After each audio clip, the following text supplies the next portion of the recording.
Welcome to Angling Times of Legends, the men you voted as the greatest anglers ever to grace the banks.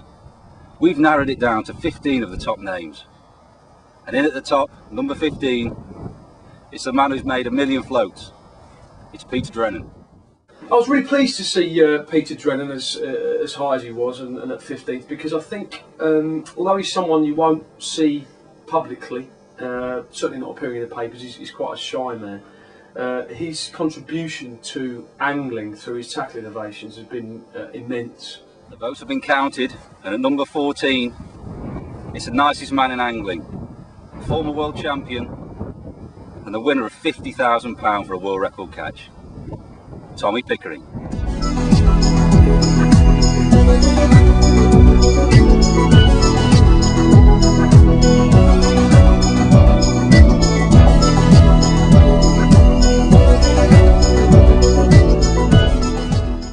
At 13, it's the boy from the Black Country made good. The motor mouth, the man who's been in Angling Times for more than a decade. It's Des Taylor. If a man's got an opinion and it's controversial, then it's going to be Des. His column in Angling Times remains very, very popular. He started out as a big fish angler. He fished for the Worcestershire Specimen Group, and he's been all over the world and caught everything.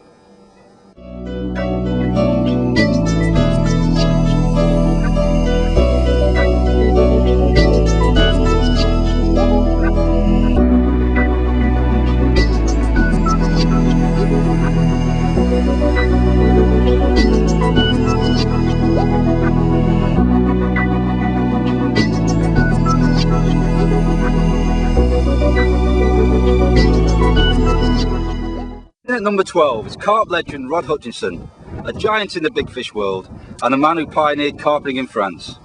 Since those days of catching dream fish from untapped inland seas, thousands of carpers now make their annual pilgrimage across the channel. If anyone knows more about fishing than this man, I'm yet to meet him. In at number 11, it's King Arthur. Keith Arthur. I don't think there's anybody I know has a greater fishing knowledge than Keith on all aspects of the sport, whether it's shark fishing in the Florida Keys or catching chub from a river or tench fishing. He's a good angler, and I think Tight Lines, the fishing show on Sky, has taken fishing to the masses. I think it's brilliant. I've had the pleasure of spending some time in Keith's company, and I've never got in an argument with him, because you dare, because he'll beat you. He is an encyclopedic knowledge of fishing, a tremendous angling brain, and is someone that the sport is a lot richer for having. And also he's an Arsenal fan too, which is a great bonus. We're down to the top 10, the biggest names that fishing has ever seen. And in at number 10, it's the darling of the Northwest. It's Benny Ashurst.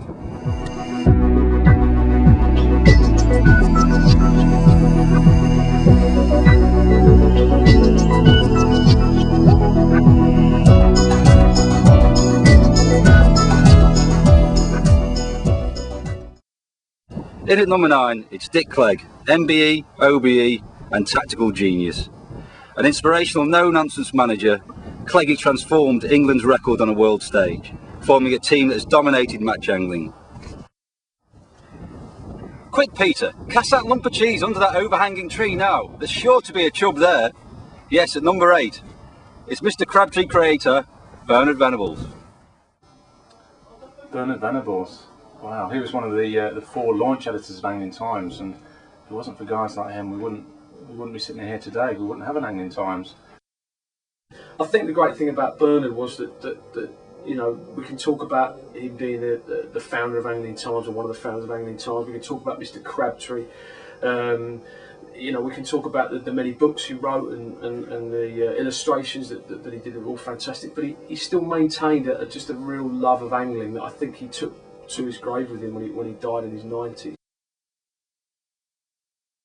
Number 7 is Billy Lane. The first Englishman to be crowned world champion, Lane was a master of the running line. His skill on the float was unrivaled, and he went on to publish his own encyclopedia of float fishing, which still stands alone today. We're into the big boys now, and the number 6 is Cane Rods, Centre Pin Reels, and Mr Scarecrow. It's Chris Yates.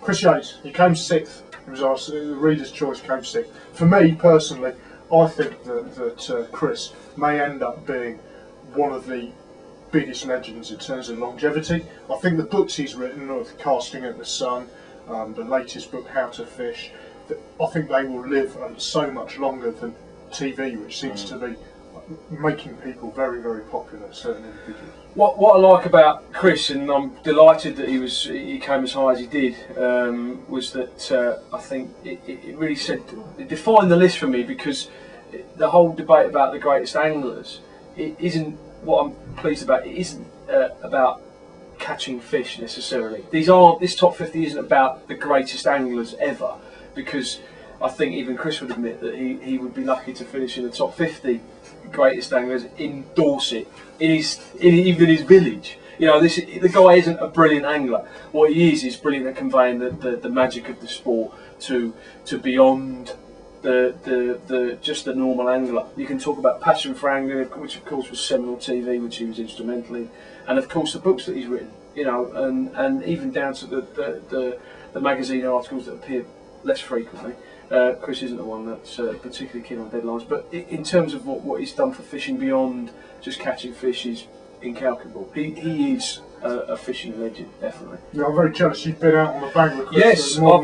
Yes, I've spent time with Chris, and he's a brilliant team maker, less brilliant angler, brilliant conversationalist, and just a pleasure to be around.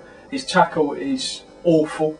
He would argue differently. It's all antiquated stuff, but it's rubbish. And I spent some time with him chub fishing on the easiest chub peg in England. This is the one down at Carthage with, and he made that look difficult.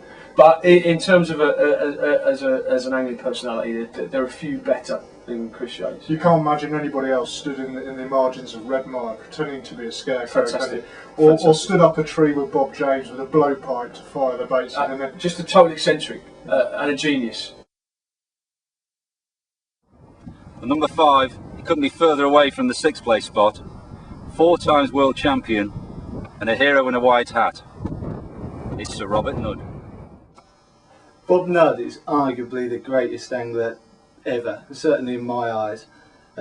Years ago, I used to see him in all the magazines, just aspire to be anywhere near as good as him.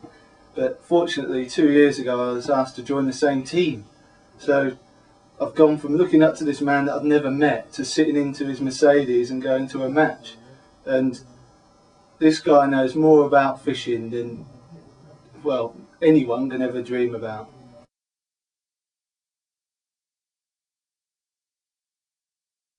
I don't think people realise the sort of dedication and expertise that a match angler needs to win the World Championship 4 times. I mean, I find that incredible. You know, for most anglers to win their club championships 4 times in a row is enough, or the British Championships 4 times. But to win the World Championships 4 times, well, and Bob's such a nice guy as well. He's been at the top now, well, I don't know, more years than both of us care to remember. In fact, there's a lovely shot taken 10 years ago of Bob and I down the local pub, all dolled up in Father Christmas gear and a stuffed turkey there for a photo shoot. 4 angling times, incidentally. And my only regret with Bob is that we don't go fishing together more often. Yeah, Bob was always destined to be a great angler. He was a fanatical, but he was obsessive about everything being perfect.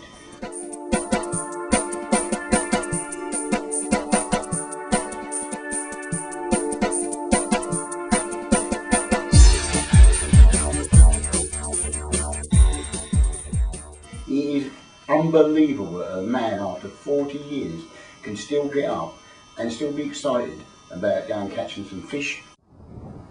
Baseball cap, sunglasses, permatan, wonky tooth. Genius angler, number 4, Matt Hayes. he started off his career as an Angling Times Big Fish columnist, and from then he's become one of the most familiar faces on television. Matt Hayes, wow, he's I think he's a 24-hour-a-day, 7-day-a-week fisherman. He never ever stops thinking about fishing, whether it's fishing in Norway or fishing on his beloved River Severn. He's just obsessed with fishing.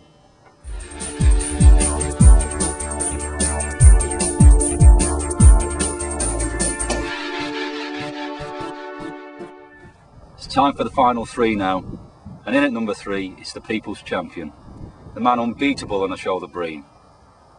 It's Ivan Marks. I'll always remember my first memory of Ivan was as a 15-year-old lad.